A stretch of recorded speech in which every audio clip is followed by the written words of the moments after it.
I was surprised to find out that no one really focused on the animals. It just kind of became a part of daily operating budget for organizations. The cost is exorbitant in a lot of cases that Yeah. it takes away from their time and their mission, which is to help veterans, right? To provide these programs to be able to offer them for free for veterans. Hypothetically, right? You're getting a dog because you have an issue that requires you to have the dog, and that issue a Yeah. lot of times leads to the veteran not being able to maybe work at their full capacity, work at all, and now they have this $20,000 dog that they become reliant on that could have saved their life, that it has a huge impact on the quality of their life. He broke down on the phone call with me, like, because he was like, I don't know, I'm going to max out my personal credit card because I have no money left in the organization at the moment because of this $3,000 expense yesterday. And we were able to just call ahead to the place and pay the bill. There's a guy in Alabama.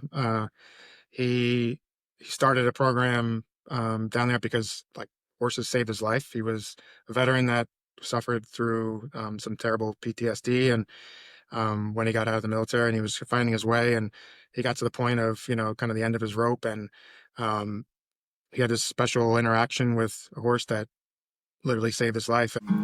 There are healers on this planet with the power to soften the suffering of mankind, yet they have remained in the recesses of the world, abused, discarded, and labeled as trash.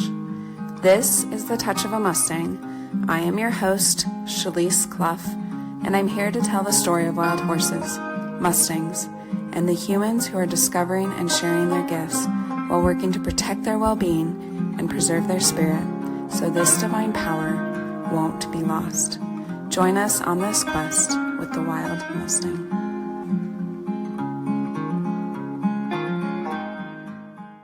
My name's Dave Vieira. I'm an Army Afghanistan veteran, um, and I'm the founder and president of Veterans K9Equine Alliance.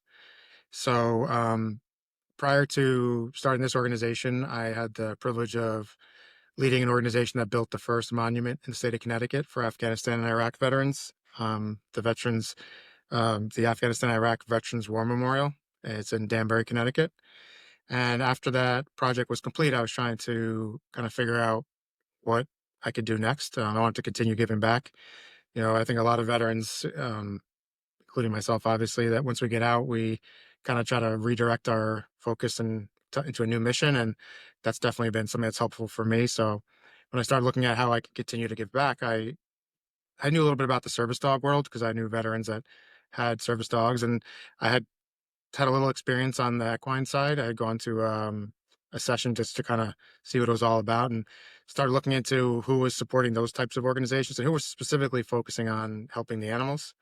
So I was surprised to find out that no one really focused on the animals. It just kind of became a part of daily operating budget for organizations, and they spent so much time fundraising, focusing on that because, especially on the equine side, the cost is exorbitant in a lot of cases that Yeah. it takes away from their time and their mission, which is to help veterans, right? To provide these programs to be able to offer them for free for veterans. So I decided to create this Veterans K9 Equine Alliance, and our sole focus is just on covering those expenses associated directly with the animals. So whether it's buying hay or feed or paying for the farrier costs or veterinarian bills or whatever expenses they have that are associated with the animals. We've even done helping buy a shelter and putting up new fencing to help them expand their areas where they can hold sessions, things like that.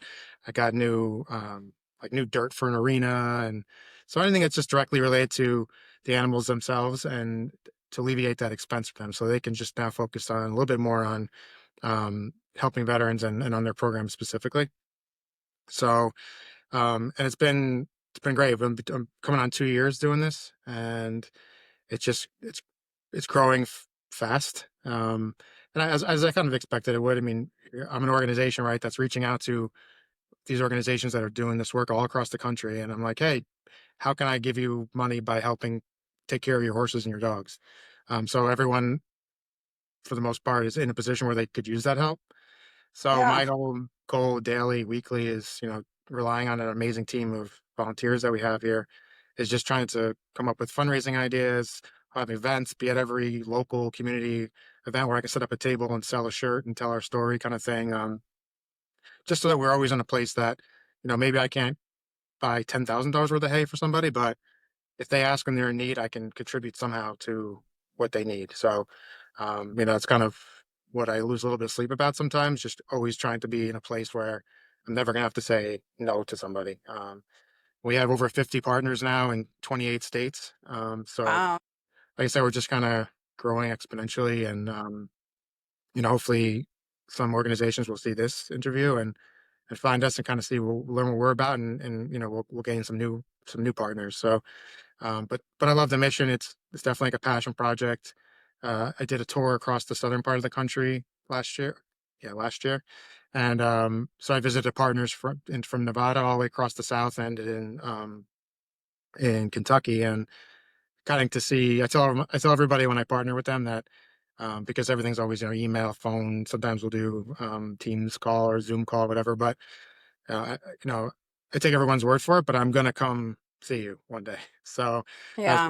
that was kind of part of that promise last year was going to see. So I visited 12 organizations last year, and this year I have a plan to do the northern route. So we'll go across the northern part of the country and visit our partners across the north. But anyway, to see firsthand the impact that we've had was pretty special, and to meet the leaders of these organizations in person, get to shake their hand and see the animals, live and in action, working with the veterans. Some of them were just in sessions with veterans. Some of them we just went to on an off day to their farm and met their animals. So it was really cool to see firsthand how, they showed us, here's the hay you guys bought us. And, here's the horse Yeah. that you paid the vet bill. They were sick and now they're better. And, so it was really cool to see that firsthand and, definitely drives my mission personally. And I know it does the entire organization, just kind of seeing that direct help that we're providing. And, you know, being that we're small and volunteer run, it keeps us real nimble. So,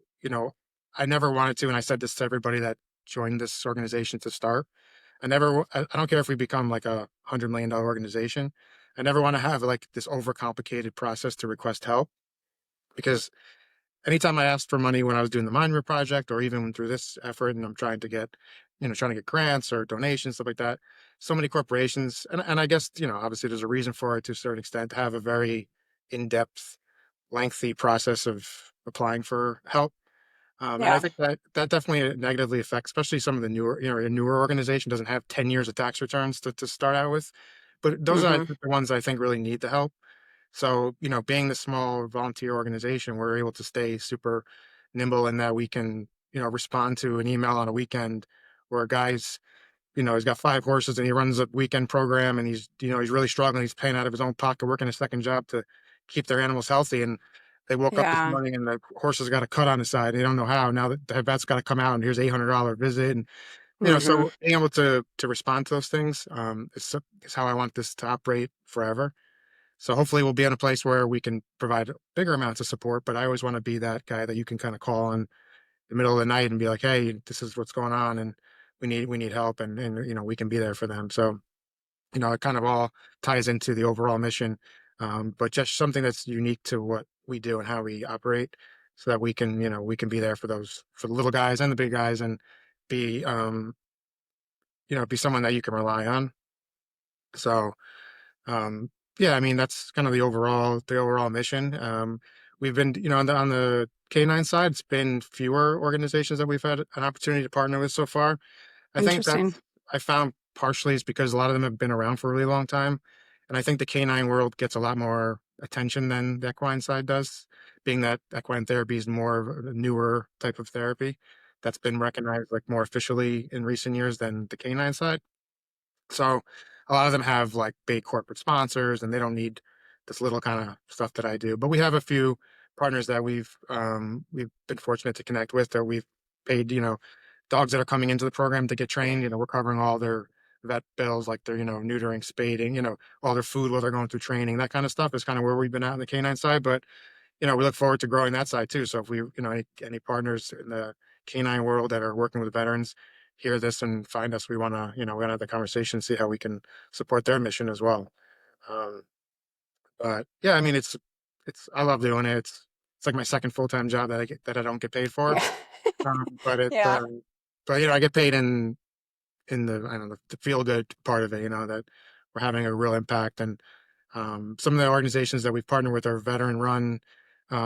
combat vets, Afghanistan and Iraq vets. And so it was really cool to connect with them and, really be able to, we kind of speak the same language. And it's exciting to see them taking that initiative and putting their time and sweat equity into, using, a lot of them have farms they grew up on or family farms, and they just expanded to this new mission. And um, they're having a great impact on their local veteran community. And I think it's a lot easier for us to connect in our own little community when it comes to therapy stuff. So they're having a real impact on the people in their community and getting these guys out to try it out, even, at least.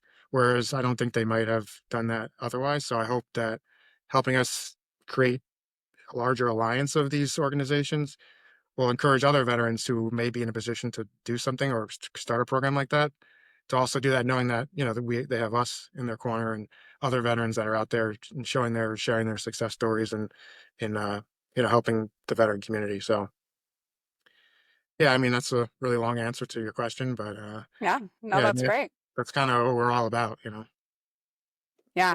So, how is this kind of the thing that you chose to put so much time and energy into? Especially, it's not, I would imagine, very exciting to be like, here's a check for the vet bill that you just had on the back end, and it's very behind the scenes. No one sees it.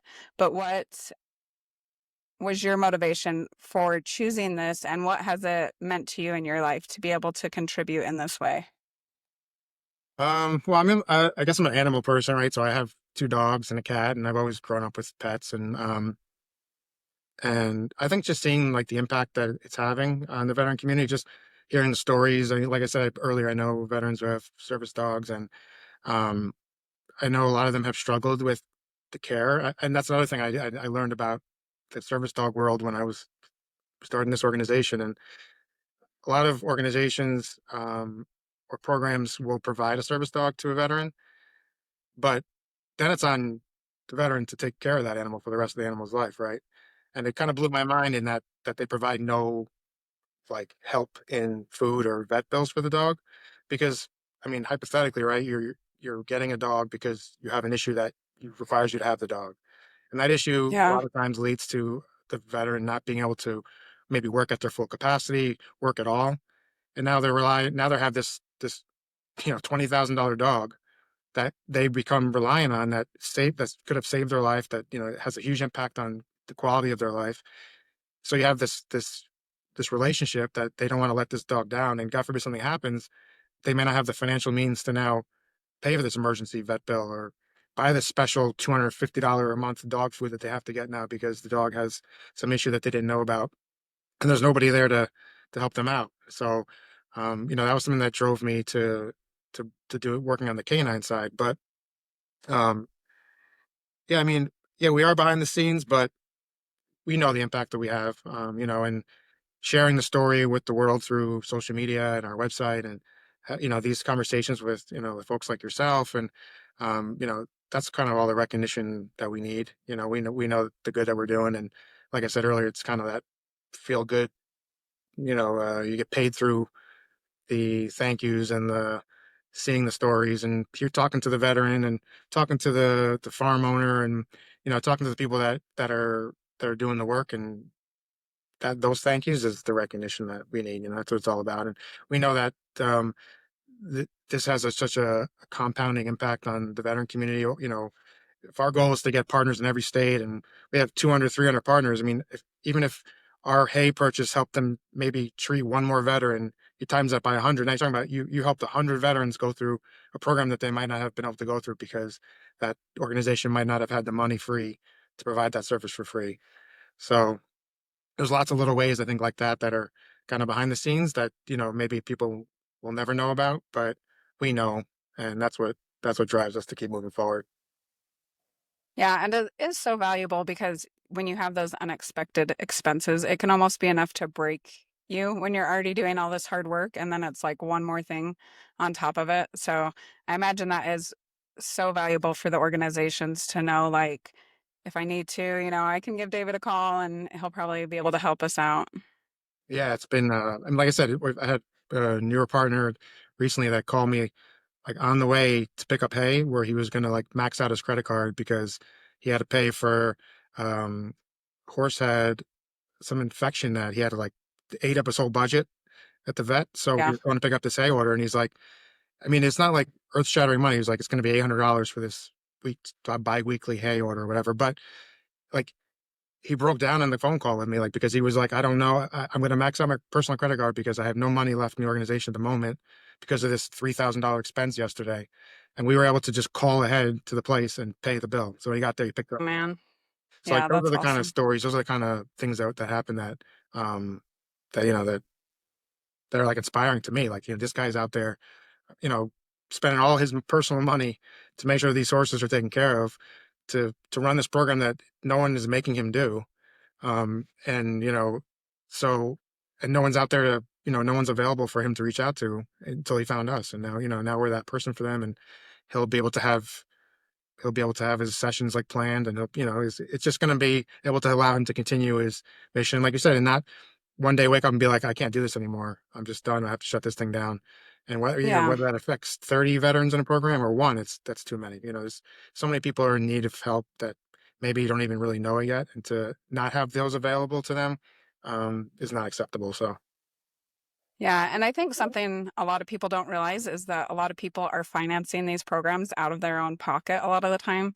They sometimes get donors, but when it comes down to it to keep it running, they might be working other jobs. Like I know several people who are running veteran programs and they also work another job. It's not like this is their full-time job.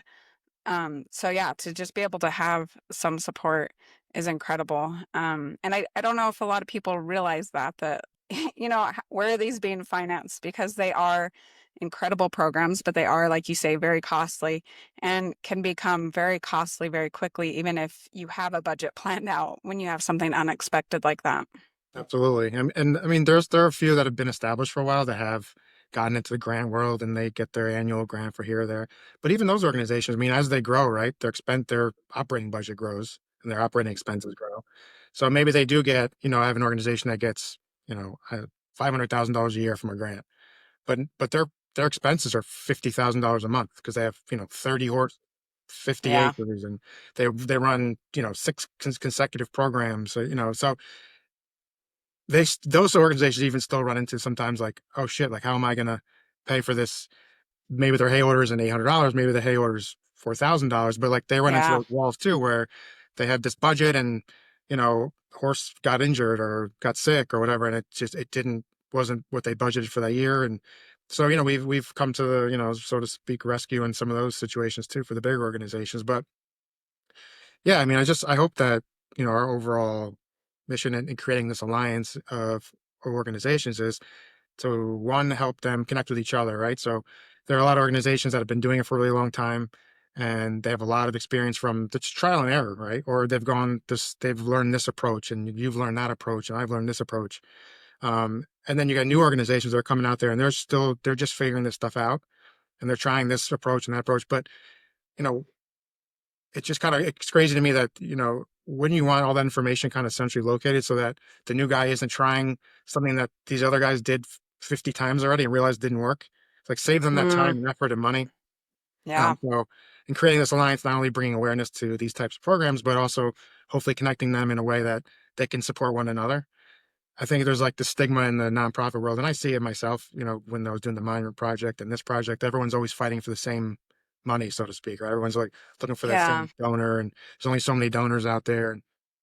But, you know, overall, it's the greater good in the mission overall, you know, in helping veterans. And I think there's a way to work together and still everyone gets what they need. You know, there's enough money out there Yeah.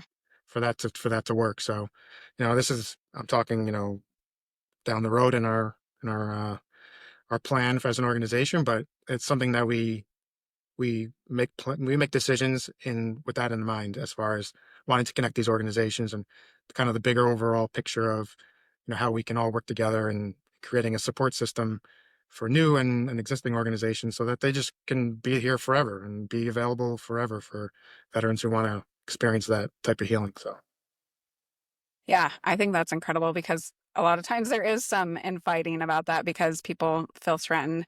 That's definitely something that happens in the Mustang world too, where, you know, people think they should be wild or whatever, and forget that the Mustangs that are going to programs like these, those are some of the horses that are going to be safe and cared for and in one of the best situations that wild horses who have been gathered can be in. Tell me about some of the most impactful stories that you've heard of how the programs you work with have helped other people. Um, let's see. So there's a guy in Alabama. He he started a program down there because like horses saved his life. He was a veteran that suffered through some terrible PTSD, and when he got out of the military, and he was finding his way, and he got to the point of kind of the end of his rope, and um, he had this special interaction with a horse that literally saved his life, and he found it as like he's a very religious person, and he found it as this call from God to kind of refocus his life and to bring this type of connection to other veterans. And he's just been exponentially growing his mission down there and getting so many veterans involved that didn't know anything about it, and he's having huge success with it. And so that story like that is kind of what this is all about for me. Like those are like the real, it got me like, it gets you in the feels when he first told me that. And I was down there on his farm and he was telling me the story of how he started this mission. And so, that story definitely stands out to me as one that was impactful and kind of inspires me to keep helping and helping people like him follow this new calling in life as a veteran and after the military. um I don't know, I mean, overall there's so many good stories. Like every person I talked to when I did this tour, I mean, there's a newer organization in Texas that I have that it's all veteran run, veteran volunteers. They're all, I mentioned earlier about the Afghanistan and Iraq veterans, and um, they all, in their own way, had this a similar story where they kind of were lost when they came home, and um, they just tried it out at a farm kind of thing, and it just like completely like they're 180 in their life and new focus, new mission, and they're like just on such a great path now, like just doing great things for the community, feeling better, like it's improved their home life, improved their work life. So yeah, it's just I don't know. There hasn't been like a bad story. I could probably tell you a story from every partner that we have that's just been so awesome to hear. Like and like I mentioned earlier, it's like something I have this in-depth personal experience with horses where I could Yeah. say I've been there, done that. I know what you mean. So hearing it from them firsthand and them all these amazing stories, it's kind of that little bit that I got from the session that I tried. Just like wow, it's like it's way bigger and better than I ever thought it could be. And here's the proof in that. Talking to these guys that don't know me from a hole in the wall, I don't know them, but they all have these super personal, intimate stories that where they really had life changing moments with horses. And and like I said, I keep saying it, but it's just something that drives me as a human being and in our mission as Veterans K9 Equine Alliance. So Yeah. One thing you mentioned is how it almost creates a sense of community for veterans. How important do you think that is in part of it, being definitely part of that? a huge part of it. Yeah, I mean, I experienced that myself when I got out. You lose that like keep that sense of community that you become like brothers and sisters with is like literally gone overnight. You sign your paperwork and the next morning it's just gone. So that's definitely a thing that most veterans struggle with or have a hard time with when they get out. So yeah, these and that's kind of I think one of the concepts of uh, the organization in Texas that I mentioned, that why they've had a lot of success with bringing veterans into their mission is their approach is like as least formal as it could possibly be. It's more about that community, the brotherhood, and just being around the horses. You want to ride the horse, ride the horse. You want to just brush the horse, brush. You want to come muck the saws and put hay out, like that's what you can do. It's just more about the community aspect of it.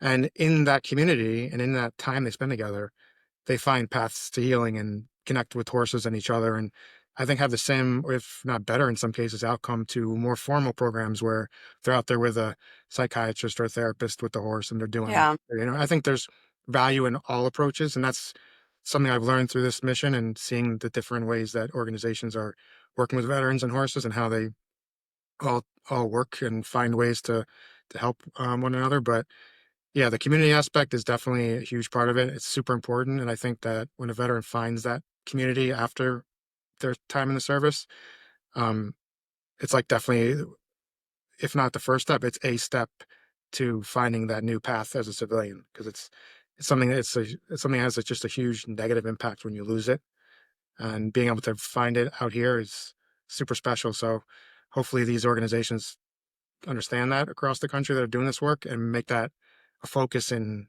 how they make how they approach this type of work with veterans, because I think they'll all have much greater success with the veteran community if they find that and implement that in how they help people.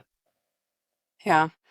From the stories you've seen and heard, what are some of the differences that take place with either the canines or the horses that is different from a lot of the traditional mental health practices that are pushed a little heavier, less available? How are these programs different that seem to be able to help veterans and some veterans who maybe those traditional methods didn't work so well with? Well, I mean, from my personal experience and people that I served with and I know and that I've met along the way, there's a stigma, and there's a stigma because it exists, right? So the VA's approach to mental health has been, and as far as I know, unless something's changed and no one's told me, a lot of it's been just medicine focused, right? We Mm. identify a problem in one session, and here's two different medicines that are supposed to fix that. And unfortunately, most of the time, it doesn't work. And then you end up And a back lot of there. times come with side effects. Yeah, most of them do. Yeah, that affect negatively other aspects of your life that weren't maybe affected by the original problem. So it kind of just Yeah. compounds the problem. Um, and then so you try it, doesn't work, and you go back, and it's just like the cyclical shit show. And on top of all that, the turnover rate is so terrible at the VA that you're asked to tell a story that's maybe like the most terrible story that you've ever told somebody. And then you go back to the next time and you're telling it to a brand new person because the Oh, man. therapist has changed or the psychiatrist has changed. So I think any veteran that's had that experience, it becomes just an instant deterrent to ever even try that again. So they continue in this bad cycle of just not being right, not feeling well, and it affects work and life at home and everything else. Um, and then I don't know, I just feel like that story becomes like the reality for veterans, right? So even if you are somebody who maybe you fall in the 5% of people where that medicine might have worked or that type of therapy might have worked, the veteran community understands it as one way, and we don't. And we're like, we're not. I'm not doing that. Like, you know, Joe and Bill and John, they all went through that, and nothing worked. Now they have all these other issues, and they've had to go through this trauma like 6 times, telling the same story to 6 different people, and I'm not even going to try it. So like now they're stuck in this like terrible place with no outlet, no way to help. So having this alternative way where they can find the community, like you mentioned, and then being around horses and or service dog programs, or if they receive a service dog, just being able to kind of heal in in their own space, in in like a safe environment where I think that you can kind of work at your own pace. Like you can heal at your own pace. You're on the farm, like you could be as involved and as connected with the program or the horse as you want to be today, or maybe tomorrow, or maybe 3 weeks from now. It maybe takes you 6 months to get to the point where you're like comfortable enough to have that conversation, whether it's with a veteran or therapist or whatever, or be with that animal who maybe you were uncomfortable in a situation because you're alone and you don't have that community, you don't have that sense of security. And now you have this animal that's you can rely on, that's going to be with you by your side, maybe starts to give you a sense of comfort that you were missing, that helps you expand your world and get back out into the community and reconnect with people in ways that you've lost since you've been out and weren't feeling right. So, I think there's so much value in that human animal connection. And when they're in these different types of programs, that traditional therapy and medicine just doesn't work for a lot of people, especially for people who just aren't willing to try it because they've heard all the terrible stories and it's not worth the risk. It's like, why would I want to risk compounding what I'm already experiencing, which is Yeah. terrible?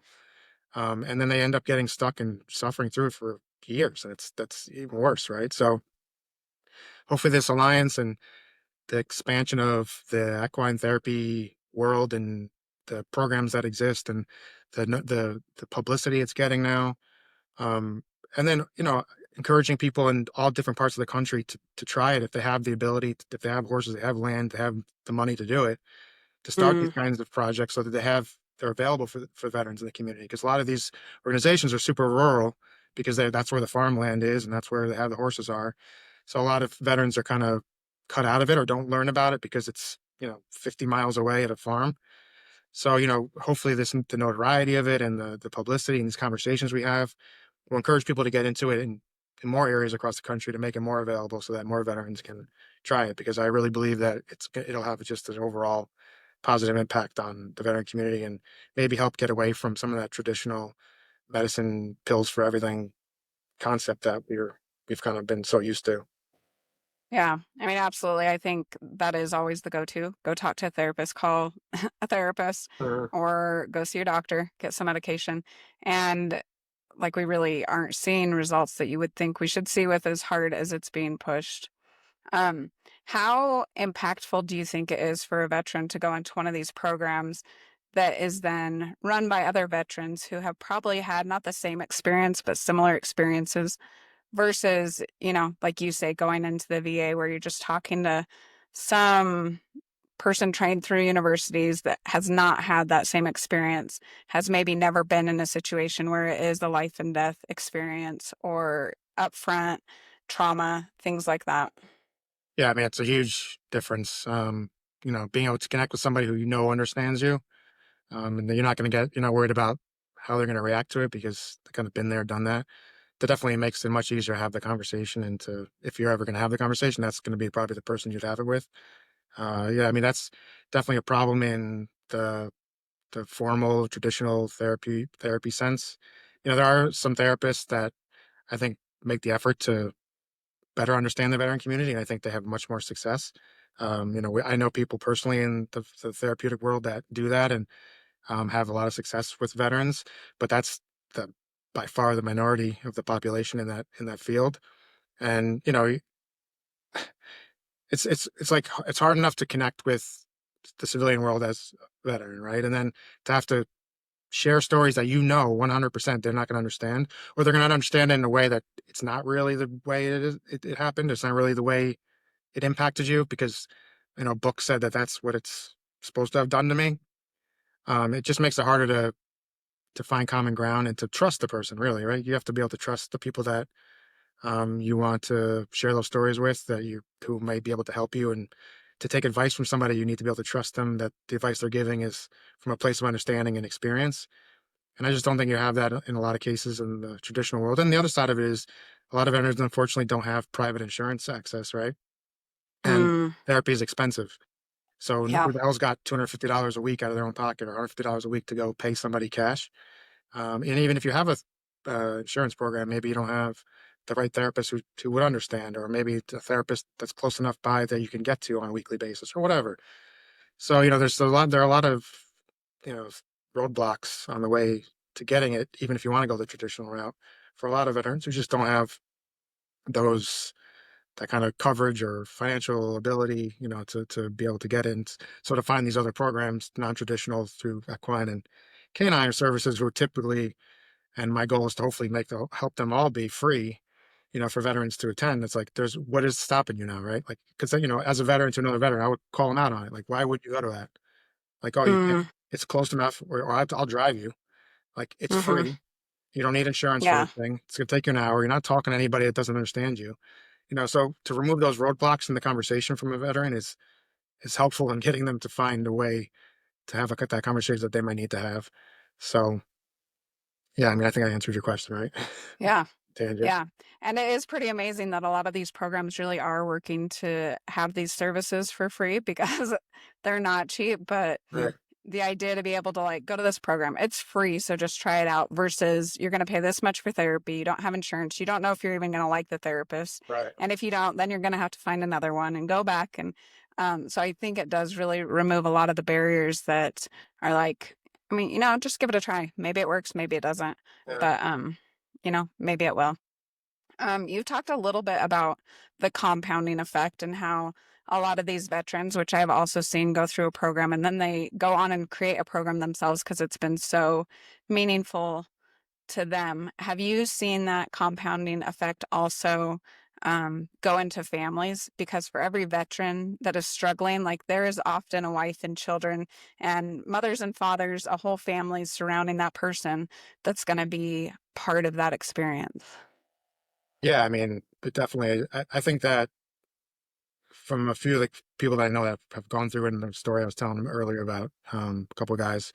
Yeah, I mean, it's obviously it's had a huge positive impact on their home life, and their spouses have been super supportive of it. I think that they're so shocked by the positive impact it's had in their veteran's life and how that's now translated into the home life being better, that they they become a part of the new mission. They become supports us. Some of them work and volunteer and help take care of the horses and cook at these events, and become a part of the mission. And that only strengthens, obviously, the family bond, and then they're bringing their kids to these events. And that's something I've seen a lot on the veteran run programs, is the focus on the family.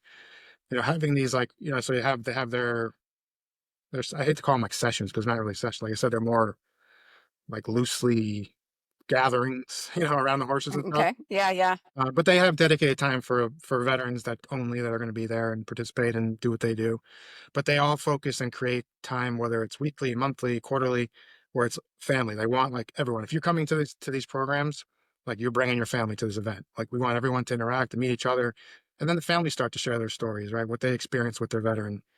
Because, like you said, and we talk about it a lot as veterans, is like, the family serves when a veteran serves, right? When I went away, my family was impacted by that, right? And so is Yeah. every other veteran, like, whether it be, like you said, their parents, whether it be their spouse, their children, whatever it is. So, I think that they have a lot to process and deal with. And then having, us come back and have other issues that they didn't sign up for when they got married, or when it first went away. Um, it's kind of like, hey, what about me? And that's I understand that. So I think that, having that these programs focus on, or at least pay attention to that fact, only strengthens their program. It only ensures that those veterans continue to come to these programs. Because if you have your family at home supporting you, it's like I said, back to the roadblocks, right? I'm not going to have the excuse anymore that, oh, my wife doesn't want me to go to these anymore. Or, I got to do this with the kids, or whatever. If this house is Yeah. supporting them, they're just going to be more involved and continue down that journey and on the right path to, obviously, what's having a positive impact if their family's supporting that. So, yeah, I mean, it's important for the families to be involved in it. It's important for the families to support the veterans through that. And I think only everyone benefits from it. And I think that it's important for the programs to understand that, and to bring families as a whole into the mix when they can, whether it be occasionally or whatever, just so that they can see firsthand what their veterans are doing when they're there and away from home for these things. And, um, and can have some sense of, I think, involvement in it. Like, it's kind of, the more that you're hands on something, the more you're committed to it, the more you're willing to continue to do it. Right. Yeah. And really another piece that, like, you don't usually bring your family to therapy with you. I mean, maybe sometimes, And maybe, like, but a lot of times, like, you're probably not going to want to share with your kids some of the horrible things you saw, or right, the, right, terrible feelings or thoughts you've had.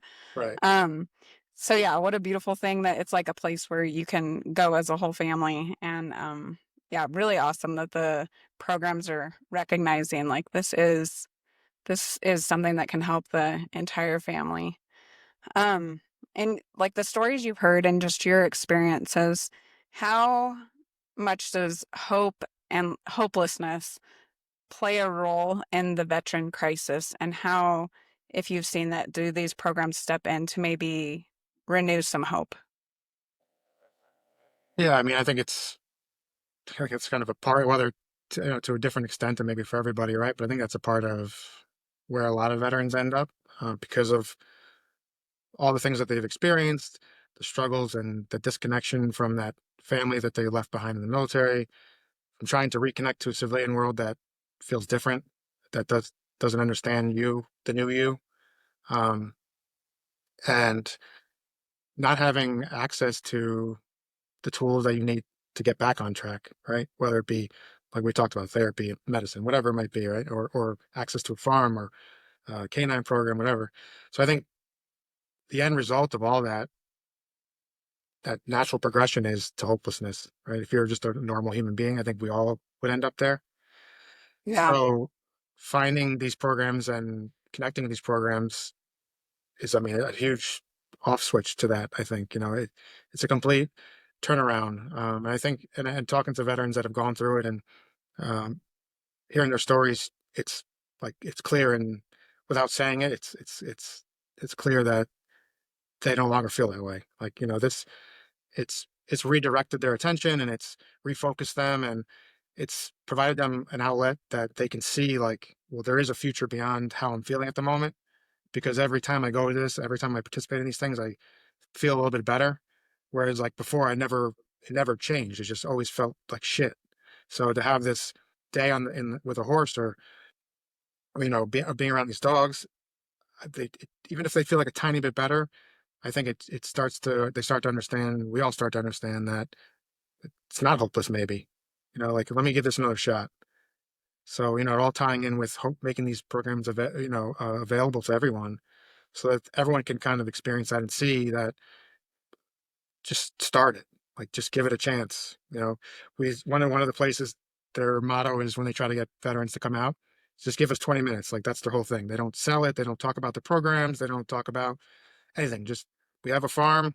Here's some pictures of our horses. Give us 20 minutes. And like, I would say 99% of the time, they're like kicking the people out, because like their experience is so great. Like, they never want to leave. Yeah. I love it. It's kind of like, it just kind of, I think, goes to the point of what I'm trying to say, is just like, if you just get started, give it a try, um, that hopelessness feeling you just can't, it's like hard to feel that way when you're around those animals, like when you're in that environment when you're reconnecting with those people who understand you and are willing to give you some of their time and their that peace, right? So, um, yeah, it's a huge part of what veterans suffer through, and I think that these programs are vital to redirecting that and correcting that. Yeah. And I think sometimes that first step can be the hardest step to take. And how different if it's like, just give us 20 minutes to like come hang out with an animal that's not going to bug you about what happened during your time at war, versus, okay, let's go into a therapist. Let's rehash all the worst things that have happened to you and all the symptoms and side effects that you're having beside of it. I mean, totally different experience. And especially if you're in a low place, to just be like, okay, well, I can go sit with an animal for 20 minutes Right. versus I don't want to go back there. Like, I don't want to be there anymore. That's part of why I'm so tortured right now. Absolutely. Yeah. And So, just allowing it to not kind of happen naturally. And then obviously, I think the outdoors is a huge factor, right? Can't be ignored. The yeah. fact that you're in a field, you're outside, you're at a park, whatever, like, all these types of therapy are done, or support are done outside. So like, you Mhm. never, like, I hated the feeling of being in the office, like in an office with an unfamiliar place, with an unfamiliar person asking shitty questions. And like, it's just, the whole environment is different. And I think you have such a higher chance of success with these other programs being outside, because we don't like to be trapped. We don't like to be in unknown environments. We don't like to be Yeah. in a room we don't know, with a person we don't know. So I think, that's a huge factor that has led to a lot of success in those programs. Is just simple fact of being outside. Yeah. And you said, give me 20 minutes, right? So they don't, like you said, they're not coming there to share, to pour their heart out, to tell their deep, dark secrets. They're not going into an office that they don't know. They're not going to talk to somebody that they know doesn't know anything about them or what they've experienced. And they're just going to hang out with this horse or this dog, and they're going to be outside in a field in beautiful nature. So there's just so many aspects of it that are impactful, that, lead to successful outcomes and get people really involved in it, and redirect that bad energy and that hopelessness and those negative feelings to, a better place, on a better path. Yeah. How beneficial have you seen, just in the stories you've heard or your personal experience, is it to have that mission? Because from what I've heard, I don't know much. I never served or anything, but you guys do have a really strong, clear mission when you're in the armed services, and then you come home, and like you said, it's like you sign a paper and then they throw you back into this world that's totally different from when you left. Yeah, it's a huge part of it. I mean, we joke about it, but like, even the simple mission of like So you have the overall mission of the military, right? Is to, protect the United States, protect the citizens, to be a good, positive force in the world. And that's kind of why we all joined, right? I joined after 9/11. I wanted to give back and go fight for our country and, right the wrongs done to us. And, but even through the mundaneness of being in the military, it's not like all the movies where you're in combat and there's all these crazy things happening all the time. 24/7. Yeah. Right. That's the tiniest part of all of it. But even the mission of, you know, being here at a certain time, doing this certain thing, whether it's making your bed the right way, folding your clothes the right way, marching the right way, wearing uniform the right, those are all missions, right? So you're always your brain is always focused on a task that can be accomplished. And that they train you to do, right? Or you learn through experience. When you come home, like you don't have any of those expectations, right? You have the Yeah. Nobody overarching, cares if you make your bed or not. right? You have the overarching expectation of being like a good person and not committing a crime and paying your bills, right? But outside of that, like it's just there's a lot of time where there's nothing to do, essentially, right? Unless you choose to do something. But no one's guiding you, no one's keeping you on the rails to so that you're focused on something. So I think it allows for a lot of those things to come up that maybe you didn't have time to think of before, right? So that leads us to Yeah. all those things, those down some bad roads sometimes. Yeah. So, um, when I came home and I connected with veterans who had just gotten out around the same time, who had gone to Iraq and Afghanistan, and when I came home, I didn't have that community, and as soon as I found it, it was like I locked right onto it, right, and it became it like kind of helps you reconnect to the rest of the world because like you have this anchor of familiarity, and they're going through the same things you've gone through and that you're experiencing now being home. So you have that person to rely on and talk to and understands you, and you can complain about the same things and the same help maybe understand the troubleshooting some of the civilian aspects that you maybe forgot about or are different now from when you first went in to when you got out. So provide. I was lucky that there's a VFW in my community that I had driven by a million times that I always thought was just Vietnam veterans that went to it. And when I first went there, that's pretty much what it was. But there was one other veteran that happened to be stopping there at the same time as me. And they kind of put us together like, oh, there's the old guys were like, hey, here's another Afghanistan, Iraq vet. Talk to him. So we started talking and then we ended up joining and then we ended up growing the post. And it's now one of the biggest post 9/11 veteran posts in the state. So Wow. like, because we understood that, and to your point of your question, we understood that everyone like us is looking for that. Like we're all out there kind of floating around alone, missing that Yeah. connection, that community. So like all we had to do is tell everybody that we're here. Like, hey, there's a place that exists where we're at that you can come be a part of and reconnect in the way that we all know you're missing because we were missing it too. So these programs, these equine programs and canine programs are another avenue, like a VFW or an American Legion or any of these other veteran programs that provide that sense of community and connection and safe space, so to speak, 2026 speak. But it's it's super important. It's vital, I think, to everyone's kind of road to the new normal that is post service time, civilian time. And I think it only enhances your life overall, right? Because you're giving you're found the community. These organizations give back to the veteran community and the community that they operate in. So I think a lot of us, I can't speak for all of us, but I think the majority of us have that drive to give back, to connect with the community and to give back and to help people. And right, the overall Yeah. arching mission of the military is to help people and to be a good force in the community and the world. So like on a smaller scale, you're now given the opportunity, well, even if it's just volunteering once in a blue moon, or if you want to go every day, you can go to the school and volunteer there. You can go to the ceremony and you can make sure that the other veterans from other wars are honored by going to a ceremony, or you can do a food drive, or, what I'm saying? Opens up the opportunity. Whereas me by myself out there doing my 9 to 5 never would have done that on my own. So Yeah. there's so many different aspects of it that kind of reconnect you to that community that you've lost and provide other opportunities to connect in new ways that only have, I think, a positive impact on the veteran community. And I find they're super important. And unfortunately, a lot of those institutional organizations like the VFW and Legion are kind of falling by the wayside. A lot of them haven't been able to change with the times that new, younger generation veterans are looking for. So they're closing because they're not getting the membership.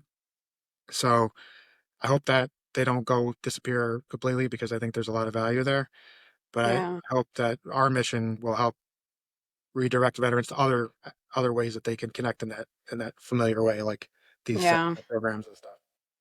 Yeah. I mean, it's pretty shocking that the government doesn't have a way to funnel all these people into programs like this because it does seem such a huge part of the struggle that veterans face when they come home. So Maybe one day they will, sad right? that, yeah, hopefully. Yeah, I would love that. We'll And, talk about it use enough. all the Mustangs you have in holding and use them for these guys that have done so much for our country and girls. And yeah, And the that Mustangs would be are. great. I just got into that recently, where a couple of organizations have started taking in Mustangs, Yeah. and super challenging, but super Yeah. unique. Super unique in the way that. So my experience with these partners, a lot of the veterans will find the horse that kind of is their horse, right? Like every time they go, they like this horse. They go see Johnny, Ike, whatever, they find that's kind of their horse. And that's what they connect with, and the horse connects with them, right? But on the Mustang side, it's been unique to see veterans who connect to the Mustang, who now it becomes their mission, right? We go back to this talking, we circle back to the mission talk. This Mustang becomes like their mission. So now every time they go, they want to be there all the time because they want to help this Mustang. They want to connect with this Mustang, and the That's Mustang. also probably struggling in this world that they've been thrown into. Yeah. Exactly, yeah. So it's been really cool to see how some veterans have like really connected to that new mission of working with a Mustang versus any other horse.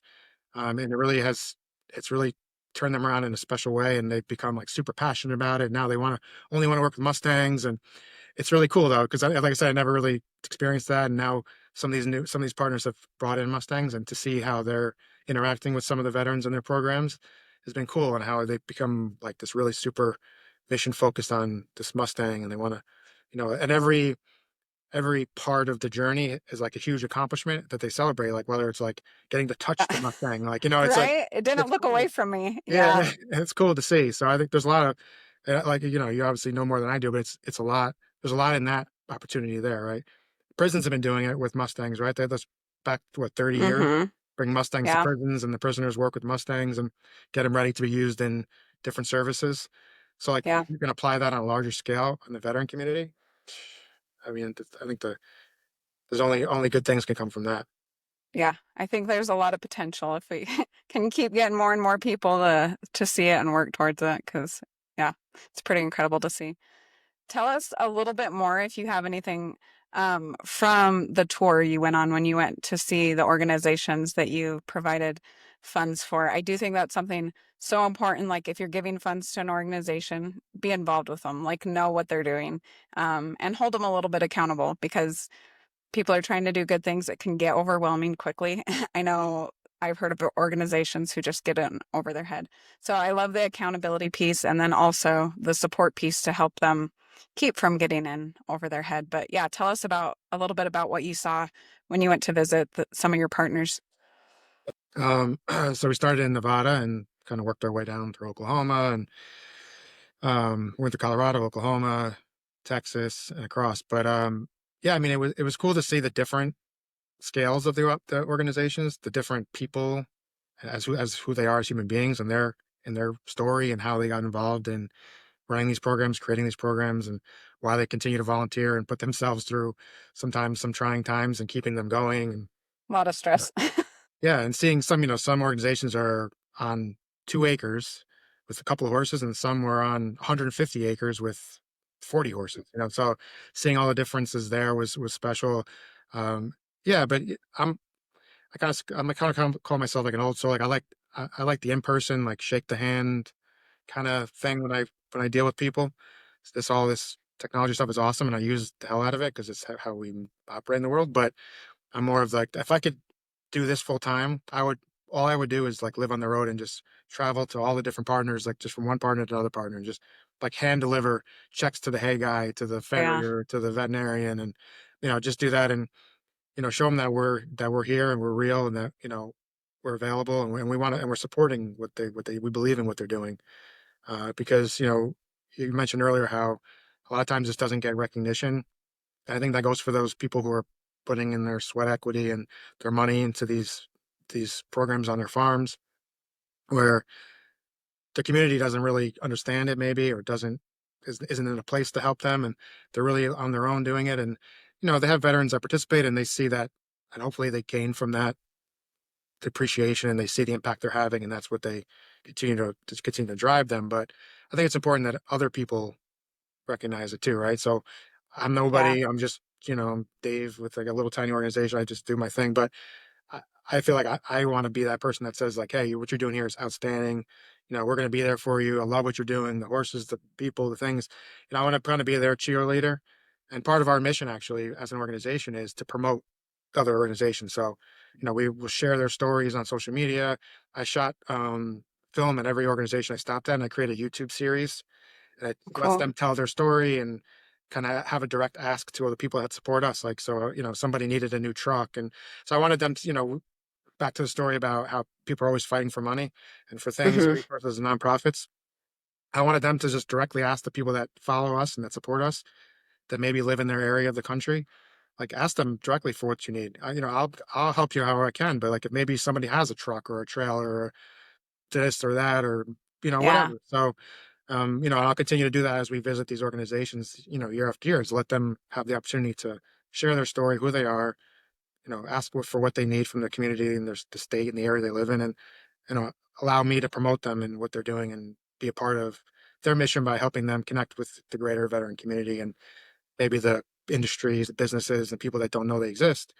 Maybe by some chance somebody will connect through me to them, and then that's a win for everybody, right? So, um, yeah, so it's exciting. It's cool to go out and see them. It's great to meet the people. A lot of salt of the earth people that are just really trying to do a good thing, and a lot of them learned like just did it from scratch and just figured it out as they went. Yeah.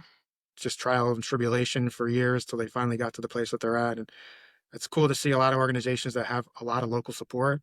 A lot of businesses and other veteran organizations that are rallying around them because they've found the value in what they're doing, and they want to be there to make sure that they are around for a really long time. So it's cool to see that that's happening in different parts of the country. And there's ones that are just starting, and they're just struggling, and they're trying to do the right thing, and and we're there for them too, and we're going to make sure, hopefully, we'll do what we can so that they're around and they become one of those established organizations in their community for years to come. So it's cool to see all the whole spectrum, the whole range of size, the whole range of approaches, the different locations and the farms and mountains and fields and rivers, and they're all over the place, and to see how they're making it work in their own unique way, it's inspiring, and hopefully those stories and sharing those stories will inspire other people to do what they're doing in their part of the country. Yeah. I love that. And that is really cool to hear that, you don't necessarily have to have a huge family ranch you've inherited. Like, yeah, buy a couple acres, Yeah, get a couple of Mustangs. yeah. So If people you are know, good. like at least a little bit what you're doing with horses. But yeah, just the possibilities there are for just so many ways people can be involved, from financially contributing to volunteering at one of these organizations to potentially starting something for your community. That's neat to see. Definitely, yeah. And they have the volunteers they have are pretty amazing too. Just the people, the amount of time they put in to help is pretty cool. And I have to say, to your point about knowing a little bit about what they do with the horses, they all have some experience. They all like were riders. They grew up on farms. I was like a retired veterinarian. Um, and if they aren't like 100% confident, I think when they first started, they've definitely surrounded themselves with people who are like, Yeah. I've been riding horses for 30 years. I grew up in a farm. Like, so they got this community that they built around them, Yeah. has kind of brought them, as helping them get up to speed if they're not there already. Yeah. And it provides the environment that you need to, one, keep the horses safe, right? And then to keep the people safe, and to allow them to connect like in a real setting that they need to be in to be, for it to be successful. So they've done it the right way, and they just have all done it in different ways. And it's Yeah. really cool to see the ingenuity and the time and effort that they've put into making these programs successful. Yeah. And I mean, it's definitely something anyone can learn or do if that's, what you feel, where you feel like you should contribute. To wrap up, talk a little bit about, let's first talk about horses for mental health. which is a campaign that we're both participating in through Samson's Sustainable Veterans Project. Maybe give a little plug for that, then talk about a little bit about your fundraiser, how people can support your organization. Sure. So, I mean, the Horses for Mental Health, it's something I learned about just last year, and talking to Kathy down there at SSSVP, like she asked you, to help them bring awareness to that program. You know, I know they were part of it last year, and they had a lot of success, and it's become a big fundraiser for their efforts down there, and they're doing incredible things. Talk about doing an operation on scale. They're unbelievable what they're building down there. Um, so yeah, I'm excited to be, help them share their story. As I mentioned, part of our mission as an organization is to promote our partners.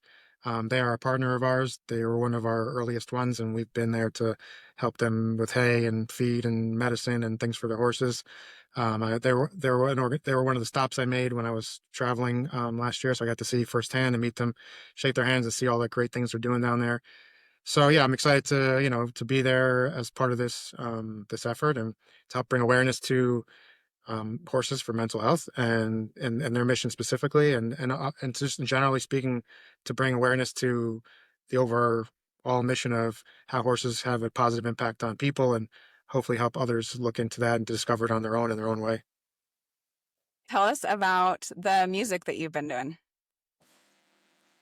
Started like summer of last year. So I always kind of jotted stuff down, and I'm not like a musical person. I don't play instruments. I'm not a singer, and nobody wants to hear me sing. But and it's controversial, I guess, to a certain extent with the AI music world.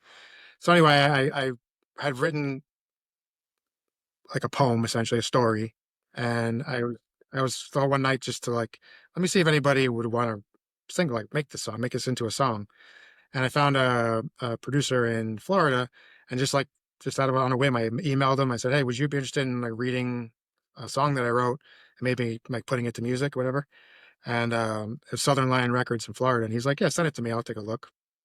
And he loved it.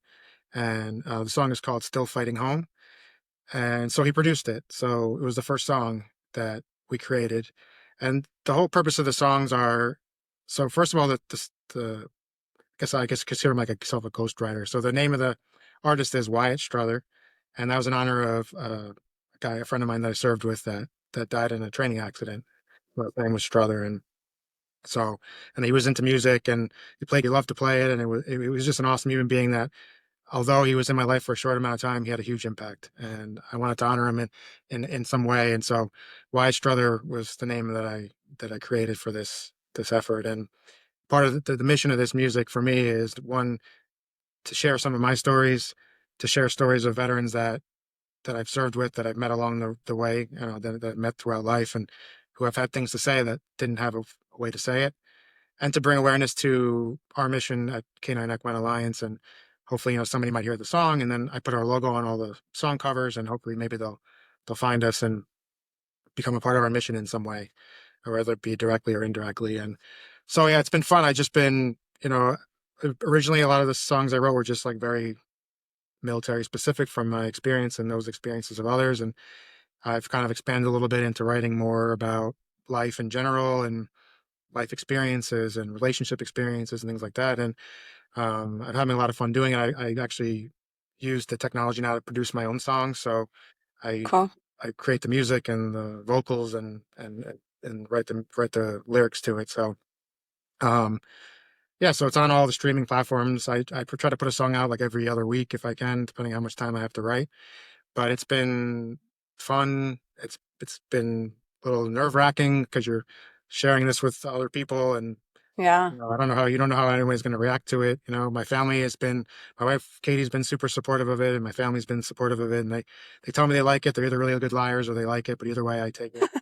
Uh, Yeah. but yeah, it's fun doing it. I'll continue to do it until, I guess, maybe people stop listening to it altogether. But I'm hoping one day, my ultimate goal, my dream, I guess, would be that if someone like a big artist that we all know and love, comes across one day and says, "Hey, I love the lyrics. Let me do my rendition of that, and Yeah. That'd be help neat. share our story of our mission and what we've talked about today." So Yeah. yeah, so that's just Wyatt Struther, and it's on all your favorite streaming platforms, and there's a new song coming out this week. But like I said, it's something fun and I like to do, and if any veterans have stories they want to tell and they want to reach out to me, help try to tell their story for them. Oh, yeah. That'd be I cool. wouldn't mind doing that. Yeah. So yeah, it's cool. Yeah. I'm enjoying it.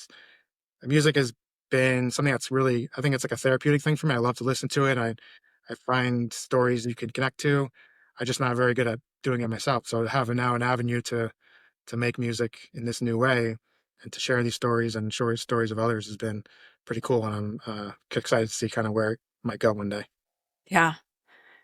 That's neat. And I think that's true. It can be really nerve-wracking to put something out that you kind of wrote from, some deeper emotional Yeah, feelings, but a lot of times like you do that and you realize like other people have also felt this. So I'm sure that is going to connect with a lot of people who have been in similar situations I as had a couple yours. people So email me to that point saying that like they shared it at a veterans group meeting or they uh, a professor shared it in the class about veterans, like to kind of break it down and talk about different aspects of it and how it really, I don't know. So it's been cool to have some people reach out yeah, and talk about how they've used it and interpreted it and how it's kind of affected them. So to your point, yeah, it's neat and to see how people have connected to it. And when I thought people would, first of all, I wouldn't listen to it unless I send it to them directly and they know me, but it's been yeah. kind of growing on its own organically. And like I said, hopefully one day it catches on to get some notoriety and some attention to this mission and the mission that we're all here supporting. So Yeah.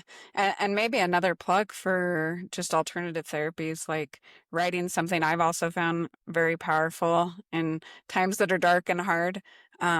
Definitely something that can be a really powerful outlet for people who, yeah, maybe traditional talk therapy and medications aren't working for you. definitely. It's good to know like there's a lot of other avenues that you can explore. All right, don't give up. And now tell us a little bit more about how people can support you guys who are going out and giving a little bit of financial help or a lot of financial help when these Take organizations. big checks and little checks. But Yeah. on our website, we have it's K9Equine Alliance.org. So you can donate there. On social media, we're always running a campaign. I have my what I do the dollar mission. I got a little teased about that, but we've had a lot of success with it. Just ask everybody just to give a dollar, and to share it with your friends. We get 1 million people to give a dollar, right? It's $1 million. So Yeah. we're running that, and then we have a lot of stuff locally in Connecticut and the New York area. That's where I live, so that's where we're out of. But um, we have our annual gala coming up. So I started this gala when I was doing the Monument Project, and we had a lot of success with it. And the volunteers that I have had with the Monument Project, a lot of them came with me to this, and we decided to continue to do this with this new organization. So this will be our second year for our Heroes Gala. It's on June 13th. So we're always looking for sponsors or people to purchase ads in the gala event book or to attend. Anybody wants to come. It's a great time. We, People love it. We have everyone that comes next year. They always look forward to it. We had actually, we're having it again this year. Horses are going to come from one of our partner programs Oh, and be there awesome. during the cocktail hour. So you get to go out and meet and interact with the horses during Nice. the cocktail hour. And I always tell everybody it's like worth the price of admission right there. What other party can you get dressed up for? Have great food and drinks and get to go hang out with horses, right? So Yeah. um, so we'll have that again this year. So yeah, we're just looking, if you can't make it, if you can donate towards it, if you can sponsor it, if you can share it with people that that live in Connecticut or New York or the New England area that might want to participate or support it. It's always appreciated or just getting on our website and making a donation or just to my point earlier, sharing on our homepage is our partners. So they're all over the country. So check out our partner page. If you find, maybe you'll find somebody who's in your area that you can support directly if you want, or you can participate in a program, or maybe a veteran who might be, might find value in participating in those programs. So, search out our website and check out our partners and see who's in your area and how you might be able to help if you don't want to help us directly. I don't care overall. The mission is to help the horses and the dogs, and if you want to do it in a different way, um, then that's fine too. But we want to just make sure that these programs continue to exist and grow, and we connect as many veterans with them as possible. Awesome. Anything else you would like the audience to know before we close out? I don't think so. I appreciate you taking your time to have me on here. I know I said at the beginning of the interview that I told her that I we know. weren't going to make an hour. and we made an hour. I guess I couldn't show up today, so it's Yeah, no, it gets pretty easy. Most people are like, I don't know what I'm doing. I'm like, if you can just talk about what you love doing that has brought you here, like it's usually pretty easy. But yeah, thank you so much for being here and for the work you do. I think your mission is so needed. A lot of times we do forget about the animals that are behind the programs. When we hear these stories of incredible things, certainly they take care and attention and a lot of money. And I also love your approach to bringing everybody together. I think that is so beneficial, that if we can realize, like, if we can all join together in this mission and this thing that we have seen work, which is why we're here talking about it, doing it, it just makes us that much more power to help others see that there's this resource out for them. So thank you so much for the work you do and for being here today and talking about it and sharing your experiences and the stories that you've heard. awesome. Thank you so much. I appreciate it. Thank you for joining us and learning about horses that heal and the humans who help them. We hope you'll continue with us on this journey. We'd love for you to subscribe on your favorite platform and follow The Touch of a Mustang on any of the major social media outlets. Please share with your friends, anyone who loves horses, or anyone who might be struggling and could benefit from this message. If you have felt the healing power of horses or help them in their divinely appointed mission, please reach out. We want to hear your story. As we say goodbye, always remember that the horse is always there to help you heal.